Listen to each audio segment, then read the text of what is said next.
We're always getting questions around mortgage insurance. What is mortgage insurance? If I have it, how do I get rid of it? How do I lower the cost of mortgage insurance? Can I shop it around? Well, Josh and I have your back. We're going to spend today's episode and talk in detail about mortgage insurance. Let's call it Mortgage Insurance 101 to give you everything you really need to know about mortgage insurance when getting a loan to buy a home so that, again, you're the educated home buyer. So Josh, let's start today. Really simple definition. What is mortgage insurance? It is insurance that you pay for one way or the other, and we'll go through all the ways that you can potentially pay for it, that protects the lender in the event that you default. And you say, well, what protects them against what? Historically, before mortgage insurance, you needed to put at least 20% down, and that gives a cushion. First of all, it's some skin in the game for you, but also a cushion for the lender. If you stop making your payments, interest is going to accrue. There's going to be penalties. In addition to the interest, they're going to have legal fees to try and foreclose on the property and get possession of the property so they can sell it and get their money back. So all of that is to say, Standard & Poor's has a number that they say, in general, a lender on average will pay 26% of the value of the loan to complete the foreclosure process. So what does mortgage insurance do? When you don't have the 20% to make the lender comfortable with taking that risk, they're going to come in and insure the difference between the 3%, 5%, 10% that you're going to put down so that the lender has a comfort level there that they will make the loan and that they will come close to being made whole in the rare chance that you should default on the loan. Okay, so let's start really early on here and say, and ask the question, is it only required on loans when you're putting less than 20% down? Yeah, I can't think of any situation where a lender requires it with more than 20% down. I do have a bank that is a jumbo lender that they will require it up to 25%, but they pay for it. So totally different thing. But that's really the only situation where I can consider that of a lender that I know that requires it. In all practical purposes, borrower facing, never seen a situation where a borrower putting 20% down has to pay for mortgage insurance. And also something to understand, I think very early on in this episode, is if you're putting less than 20% down, you're paying mortgage insurance in one way or another, right? So even if a lender is quoting you a rate and they're saying, this is a rate, you're not having to pay mortgage insurance, this is a loan we offer, no one else does it, there's no mortgage insurance on it, there's no way they can send that loan to Fannie and Freddie and not have the mortgage insurance on it. So, you know, Josh, when I say that, let's explain it in a little bit more detail for anybody out there that might be shopping for a loan, you know, putting less than 20% down and might be having these conversations where one person is saying you have to have mortgage insurance and another is saying, no, you don't. Any loan that is not a non-conforming or jumbo loan that's going to go to Fannie and Freddie, as you said, has to have mortgage insurance. So if you're not seeing it, if you're not paying it as a line item, it is included in the interest rate. And by that, what do I mean? We've talked before on the show about getting a lender credit. You can't pay all your closing costs. So the rate is 6% today, but if you take 6.25%, the lender will give you 1% of the loan to help you offset your closing costs.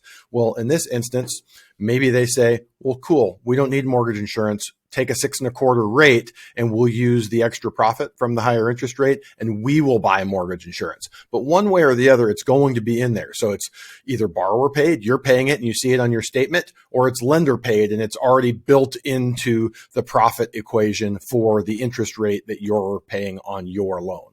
Okay. And so before we start talking about how to remove mortgage insurance, how to get rid of mortgage insurance, that sort of thing, let's talk about how it varies across different types of loan programs. I think it's important to know, depending on what type of loan you're getting, the mortgage insurance calculation is going to be a little bit different. Some lenders have upfront mortgage insurance, which I think is also important to note. So let's start with probably the loan program that's more associated with first-time home buyers than any other loan program out there, Josh, and that's FHA loan. So FHA only requires a 3.5% down payment, a minimal down payment of 3.5%. But in addition to that, there are a couple of things that FHA require that make it, in some cases, a little less attractive than, say, a conventional loan, which we'll compare the two here in just a moment. But what does mortgage insurance look like on an FHA loan? FHA is a great one to start with because it's going to give us a baseline for looking at everything else. And people will often say, hey, I want to go FHA because the mortgage insurance is cheaper. The mortgage insurance, for the most part, on an FHA loan is not cheaper. It's just that the biggest portion of it is transparent to you. As you said, Jeb, there's an upfront mortgage insurance premium. They charge 1.75% of the loan, and it's transparent because it gets added onto your loan. So what does that mean? You put 3.5% down, and that's your base loan amount, the 96.5% of your purchase price. But then they're going to add 1.75% of that back on, and that money goes to the FHA mortgage insurance fund. So they have a lump sum right when you close. Then on top of that, you're going to pay the monthly mortgage insurance, and that's 0.55%. We're super lucky. We just got a reduction on that for the first time in 15, 16 years. It went from 0.85% to 0.55%. So FHA, in terms of a monthly payment, for all but the most well-qualified borrowers, meaning multiple borrowers, very good credit, low debt to income ratio, is going to have the lowest payment because an FHA interest rate is generally about 0.5% lower than a conventional. That 0.55% mortgage insurance is going to be lower than most mortgage insurance premiums that we'll talk about for conventional loans. So you're going to pay 1.75 upfront.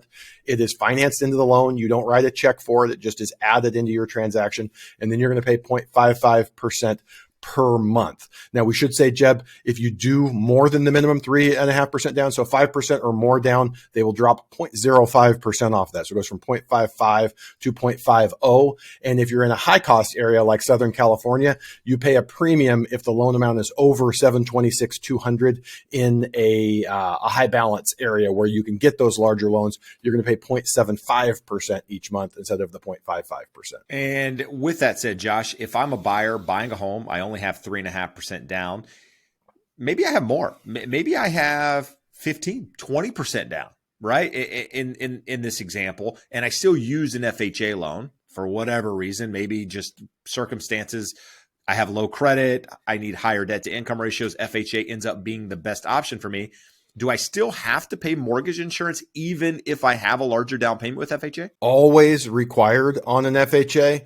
You know, we're going to get to this, but it's probably as good a time as any, Jeb. The only real benefit that you get by putting more than the minimum down is, again, at 5% or more down, the mortgage insurance monthly drops 0.05%.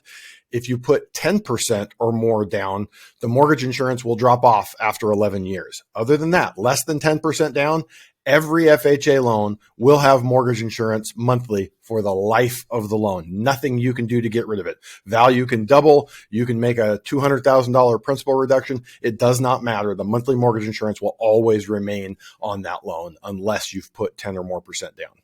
Now, I know a lot of you guys are listening and you probably have decided what type of loan program you're going to do, but I would say bear with us as we go through these different types of loan programs. So even if FHA is the way you're going to go, and we've kind of talked about FHA a little bit, we're going to talk about conventional, we're going to talk about VA and USDA, but then we're also going to do some comparisons towards the end of this episode in real terms, what it actually means, what you're looking, what it looks like on paper with these different types of loan programs. Because again, one thing I talk about often is, talking to lenders and having them compare loans side to side, even if you have a minimal down payment. Maybe you have 5, 10% down and you think conventional is the best option. And in most cases, it probably is, but it's always good to get a comparison side by side with another loan program out there just to see what the numbers look like so that you can make the best decision. So with that said, bear with us here. We're going to go through conventional and a couple other programs, and then we'll give you some comparisons and answer some questions around removing mortgage insurance. So Josh, conventional loans, what do we look like with conventional? So probably the best thing that we can say, Jeb, about FHA mortgage insurance is it's simple.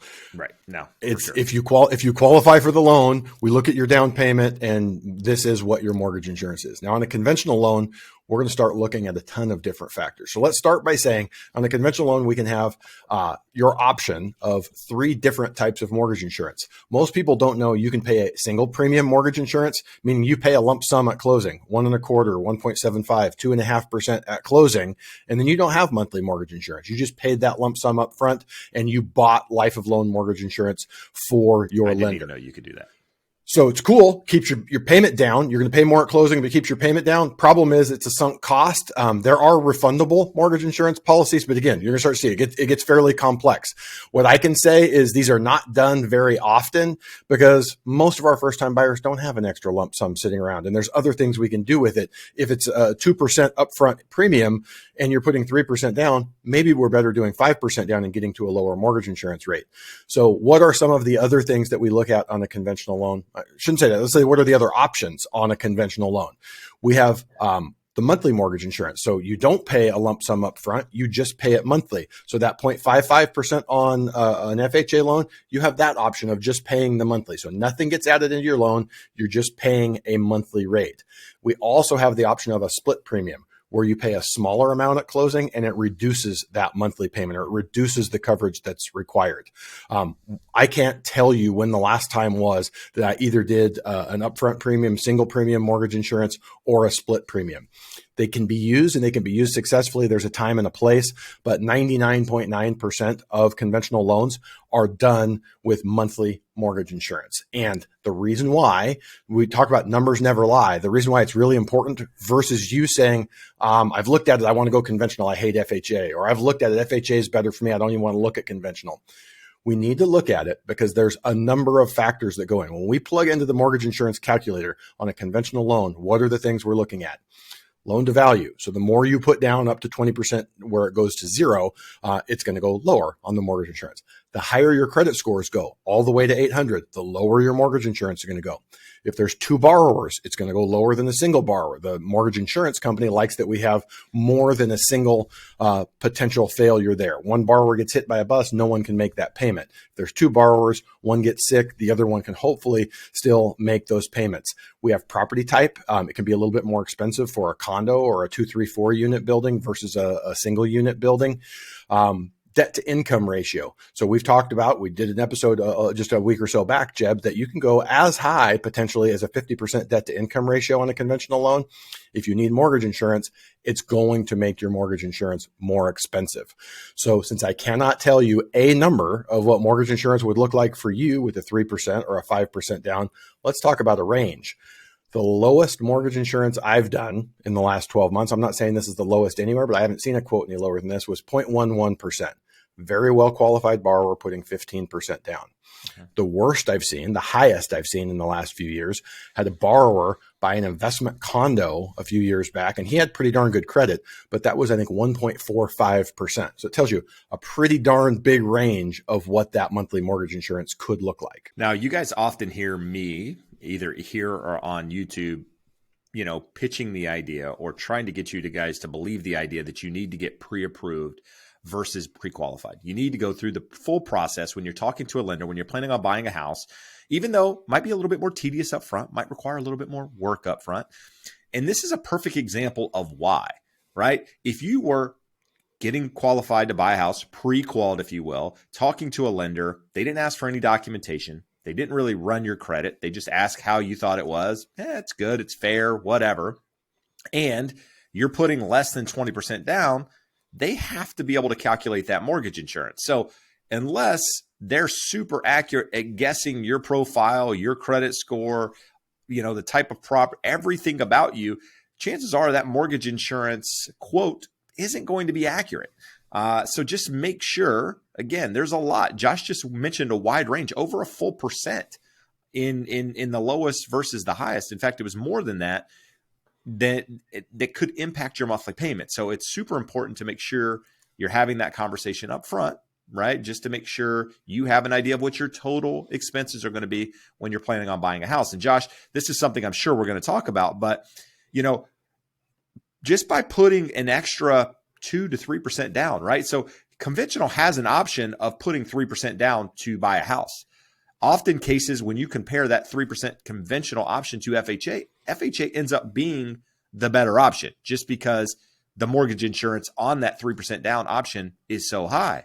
Whereas by putting a little bit more money down on the conventional loan, it may work out that the conventional loan's better, but more often than not in the calculations and the conversations we've had, a lot of times it's between 5 and 10% down to make that conventional loan a quote unquote better loan in terms of monthly payment.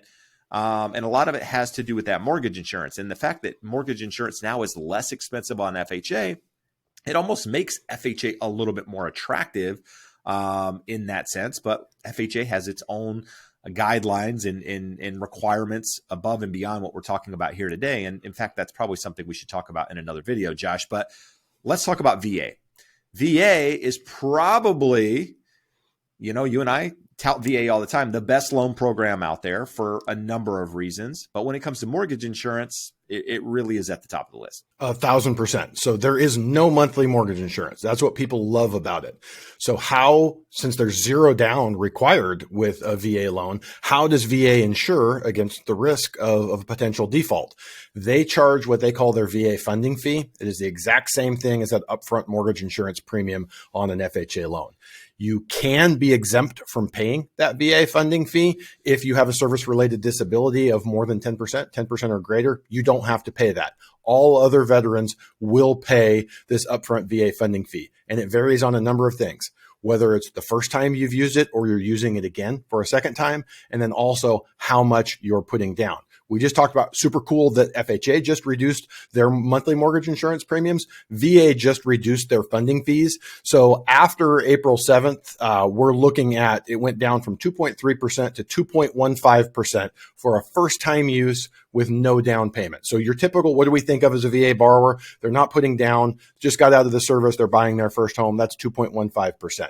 Now, if you sell that house and you come back and you want to buy another one 5 years from now and you still have zero down, they bump that up. It's going to be 3.3%.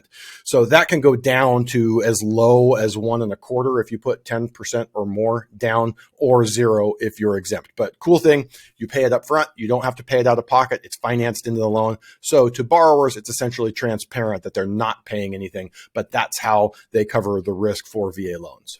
No, good stuff. Last two programs talk about today before we start getting into some questions about removing it. USDA. How does it set up on USDA? Different percentages, but exactly like an FHA loan. So you have an upfront premium of 1% instead of 1.75. So significantly cheaper than an FHA loan, even though you're putting zero down. And then instead of that 0.55 or 0.50 monthly, you're looking at 0.30 with the USDA loan. So very affordable mortgage insurance for a loan that requires zero down payment. So we talk about if you're VA eligible, 99 times out of 100, you're going to use VA finance because it's the best option for you. If the property you're buying is USDA eligible and you meet the income limits, probably also going to be the right route for you to go with financing that property. Awesome. And then lastly, let's talk about jumbo loans. Buying $2 million house, putting if I put 20% down, I guess I wouldn't have it. 10% down. Again, this is just throwing out numbers, not saying it's accurate, but how does mortgage insurance look on something like that? Jumbo loans are all over the place. Some lenders, many lenders, I would probably say more than not in the jumbo space, require 20% down. They don't even do them with less than 20% down. So those that do, they want to insure themselves against risk. They can do it a couple of ways. They can just charge a higher rate and they say, hey, we're going to make more on all of the loans and we'll eat the losses on the few that go to default. They can charge more on the loan and take some of that profit and buy mortgage insurance themselves, or they can charge monthly mortgage insurance. The monthly mortgage insurance is not that common on jumbo loans, but it's also not totally unheard of. So you could see any of those options if you're putting less than 20% down on a jumbo loan. No, good.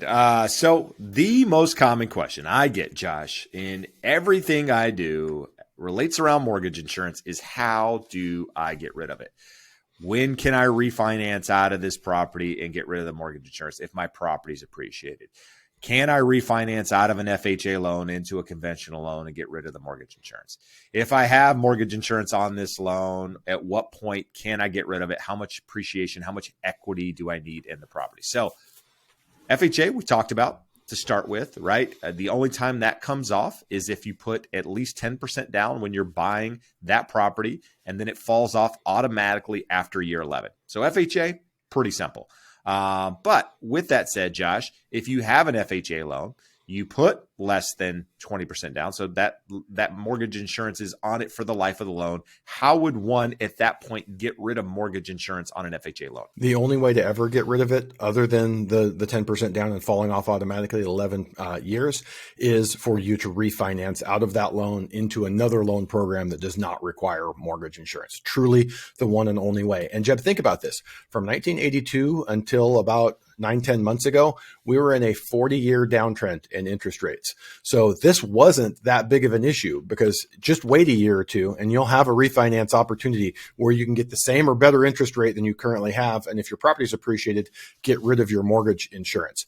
Right now, I had 3 borrowers in the last 10 days reach out to me. Hey, I've got this loan. How do I get rid of my mortgage insurance? I look it up. We did an FHA loan for them, and they have a 2.75% interest rate, or they have a 3.1% interest rate. Even with the older 0.85% mortgage insurance added on top of that, the effective rate is well under 4%. And any loan program right now, we're above 6%, 5.5%, 6% best case today. So there is no way to remove it and improve your situation. No one wants to remove mortgage insurance just because they're removing the mortgage insurance. They want to remove it to make the monthly payment more manageable. And that's just really not possible with FHA loans right now. Yeah. And one thing we're going to talk about here in a moment when we're going over some numbers, some real numbers on the program, I should have mentioned this earlier in the video because it is super important, is the idea of waiting until you have 20% down so that you can avoid mortgage insurance entirely, versus buying a house with a minimal down payment, FHA, conventional, whatever it is, getting into the house, paying mortgage insurance, what that looks like, right? Because a lot of people ask that question, should I wait until I have the money to put down, or should I just bite the bullet, if you will? And that's a common phrase used when talking about it. Should I bite the bullet and do it now? So just hang with us here in just a couple minutes, and we're going to dive into that in a little bit more detail. But Josh, when does it automatically fall off? If I don't have the ability to refinance, for example, say I have a super low rate, right? So say I have a conventional loan now, I put 10% down, and I was lucky enough to get one of those rates at 3% or under 3%. And let's just say my house didn't appreciate like crazy, which most people that ended up with those rates ended up with appreciation as well, just because of the timing of the market. But let's say not. Let's say I don't want to get rid of that rate. When am I able to get rid of that mortgage insurance? So it will automatically come off when you hit 78% based off of the original value, your original purchase price. And when the lender goes to take that off, they do have to verify a couple things. They have to verify you've been current on your payments, no 30-day lates in the last 12 months, no 60-day lates in the last 24 months. Then they also have to verify that the property value hasn't decreased. So we also have another very unlikely situation where before you get to 78%, but once you've hit 80%, you can reach out to the servicer and say, hey, I'm at 80% now, and ask them to remove it. They're going to do the same thing. Verify you've been on time for the last 12 months, verify the property value hasn't dropped, and you've hit 80%, they will get rid of it. So if you're super on top of it and you see that tiny little window between those two, you can reach out and request it. What we get more often, Jeb, is people saying, hey, home value's gone up a bunch. I want to get to my lender and make them take this off. We can do it after 2 years. So they can require that you have it on there for 2 years to prove that we have that payment history, that you're making it on time, and that something has happened with the home value there. So at that point, they can do a BPO, a broker price opinion, to prove the value. They have some automated systems that can tell them what the value is. If none of that supports what you think the value is, you can generally order an appraisal and hopefully get rid of that. So that, if it's been between 2 and 5 years, we have to get it all the way down to 75%. After 5 years, they'll do that at 80%. Now that is for owner occupied 1-unit properties or second homes. If we're talking owner occupied 2 to 4 units or any investment property, it's got to be all the way at 70% there. So those are the big things with a conventional loan of when you can get rid of it. So it's a cool feature. It's one of the big check marks in the favor of conventional. If we're looking at FHA versus conventional, FHA is generally going to have a lower payment because the lower mortgage insurance plus lower interest rate. For most people, lower mortgage insurance and a lower interest rate. But conventional, the things that it has in its favor is you don't have the upfront mortgage insurance premium that gets added on to the loan amount. And at some point, you can get rid of it. So we have to weigh all of those things. And if you're talking to a loan officer and they're not at least showing you both of them, like a lot of times I'll show it to a client and they'll go, that conventional looks terrible for me because my monthly mortgage insurance is 1.1% and my rate is a 0.5% higher than an FHA. I would never do that. Others be like, you know what, that payment's about $30 more, but my loan amount is $7,000 less. So those are the things that you want to be looking at when we're comparing conventional versus FHA and deciding which one is right for you as either a first-time buyer or a minimum down buyer. Got it. So we already discussed VA, no mortgage insurance, so no need to have this conversation. USDA, how does USDA differ from what we've discussed so far? It doesn't, same as FHA. You're going to have that for the life of the loan. All right. So now let's talk about some actual numbers. Minimum down, what's needed, what payments look like, what mortgage insurance looks like. But before we dive into that, Josh, let's have the conversation here quickly about the idea of waiting to buy until you have 20% down versus buying now. And let's start with an example.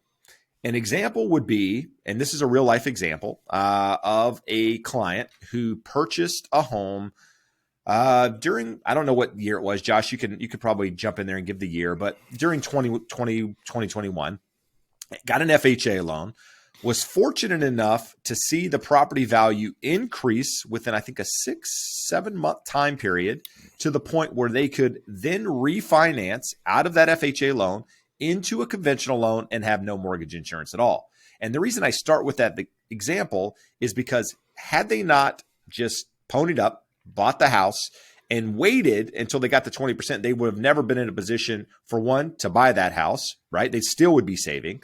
Secondly, they would have never reaped the rewards of the appreciation, and in turn ended up with a lower monthly payment than they ultimately started with because of everything that happened. Now, I realize probably a once-in-a-lifetime opportunity with how quickly things change, but the premise, the moral here is more or less the same, and that's the idea of getting in the game versus sitting on the sidelines. So Josh, what are your thoughts on it? What I want to look at, so that for a lot of people around the country who may be listening, it was like a $710,000 purchase and it went up to $800,000 within 7 or 8 months. So legitimately, that's best case scenario in terms of how quickly you can refinance. Rates cooperated were even lower. So best case scenario. But let's look at it and try and draw some parallels to someone in the current market. Say you're looking at a $500,000 home and you only have 5% down. 5% down is a good down payment. You saved up $25,000 plus some closing costs. Now, if you say, no way, I hate the idea of mortgage insurance, I'm not doing it. I'm going to wait until I have 20% down. So we got another 15%. We need to save another $75,000. Let's say you were a really aggressive saver and you could save $3,000 a month. I mean, that's an aggressive number. I don't know many people that can save $3,000 a month, but if you could, we're talking 25 months, a little more than 2 years. Now, historically, homes over the last 70, 80 years have gone up nearly 5% a year, 4.7, 4.8, somewhere in that number. You and I have talked, Jeb. We think after a few years of above trend growth, I think it's pretty reasonable we can expect a few years of below trend growth going forward. But let's say in that situation that homes go up 2% a year while that person is saving up that money.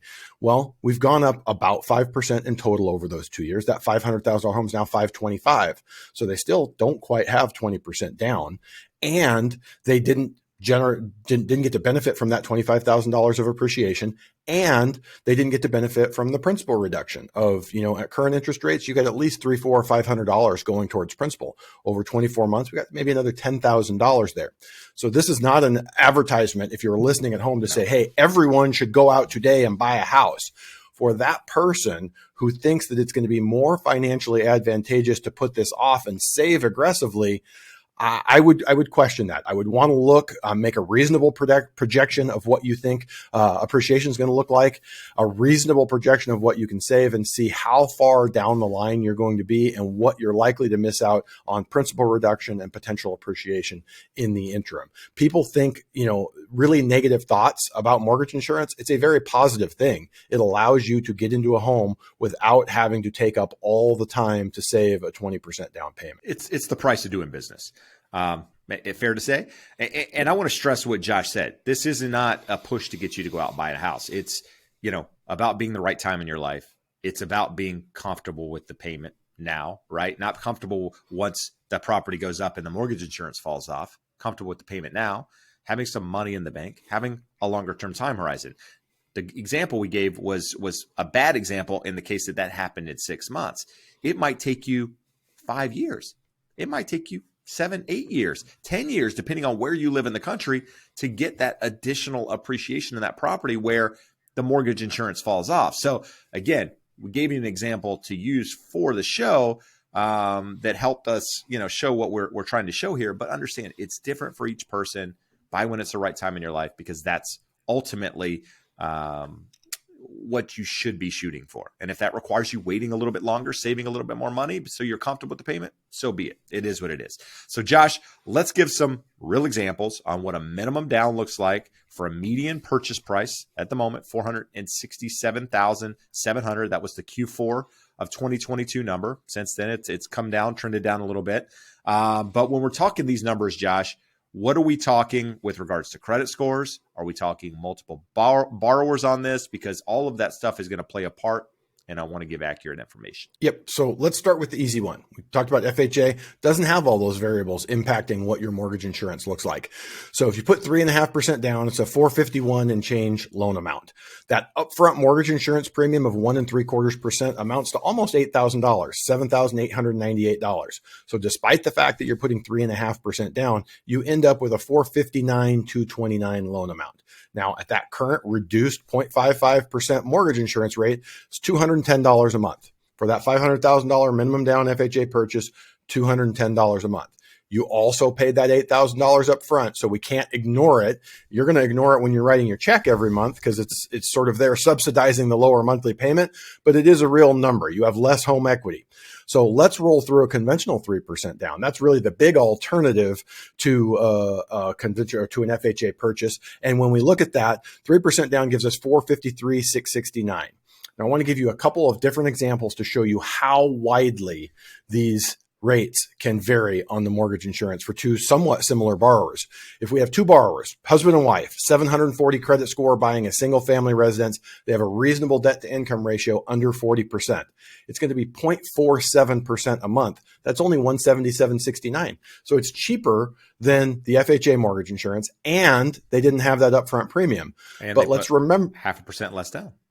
Yeah. Yeah. So let's remember, though, something here that kind of goes against conventional. It's generally about a 0.5% higher interest rate. So we have 0.55 on the MI. For the other, we have 0.47 on this. But once you factor in the higher interest rate, it's about 0.97. So we're still a little bit higher. You're going to have a slightly higher monthly payment. But like you said, you put a lower down payment and you have more equity in your property despite putting less down. So for a lot of people, they look at that and go, I like that 3% down conventional much better. Now, let's look at the same scenario, but we got single borrower. He comes through. He's been living the single life. Doesn't have bad credit, but he doesn't have the great 750, 760, 780 credit score. We had a 680 single borrower, same debt to income under 40%. That jumps to 1.35%, going from a 740 credit score to a 680 credit score, two borrowers to one borrower. Those are really the only variables we changed. That's $510.38 a month. For that borrower, Jeb, there's never a question. That borrower is going FHA. Well, it's a monster difference between the two payments. And then you didn't even factor in the higher rate, right? You're just talking mortgage insurance there. So if it's another 0.5% like the first one is, you're talking 1.85%. And so the difference is going to be astronomical. Absolutely. And Jeb, we didn't even factor in the recent loan level price adjustment increases. That 680 score has always been punished on a conventional loan, whereas it's considered close to, if not the best tier of credit for FHA loans. So borrowers that are good borrowers, good credit, 680, 695, 715 credit scores, most of those people are going to be looking at going FHA versus conventional because that monthly payment is going to be so much more manageable. Now, I want to do the same example, but with 5% down. So same sets of borrowers. We're going to do the same couple and the same single borrower, same credit scores, but just to show you how much putting the additional 2% down will reduce it. So we get a loan of $453,669. That goes down, or $444,315 with 5% down. It drops from 0.47 a month to 0.30, which drops it from 177 to 111 a month. 111, I mean, look at that. Versus what if I put save for 2-3 years to get that additional 15%, I saved that $111. I have more than that going to principal every month. So this is kind of why for well-qualified borrowers, I want them to run the numbers and see what the mortgage insurance rate is and what that monthly cost is before they say, no, I want to save more because I don't want to have mortgage insurance. Most people have no idea what that number looks like. Now let's go back to our single guy with the 680 credit score. His drops from 1.35 down to 1.03. Still likely in that situation, I'd say go FHA and save the extra 1.5%. Go FHA, take that extra 1.5%, pay the upfront mortgage insurance premium out of pocket versus financing it. Any way you cut it, we've got a number of ways to make that make sense. But what we're seeing here, the more you put down for the most well-qualified borrowers, a 10% down with two borrowers and 750, 760 credit scores, it's going to be 0.25% mortgage insurance. You put 15% down, it's getting down close to 0.10, where it's almost not, it's almost a non-issue. Now, granted, you're putting more down, you have to be well qualified. Now, when we talk about the people that are impacted by high mortgage insurance rates, may want to look at FHA or may want to look at coming up with some more money to put down.